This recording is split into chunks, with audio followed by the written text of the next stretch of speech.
पता है मुझे।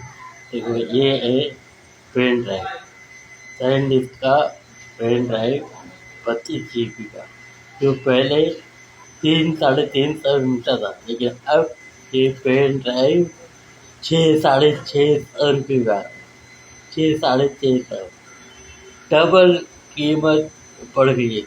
तो ऐसा क्यों? आखिर इतनी महंगाई क्यों?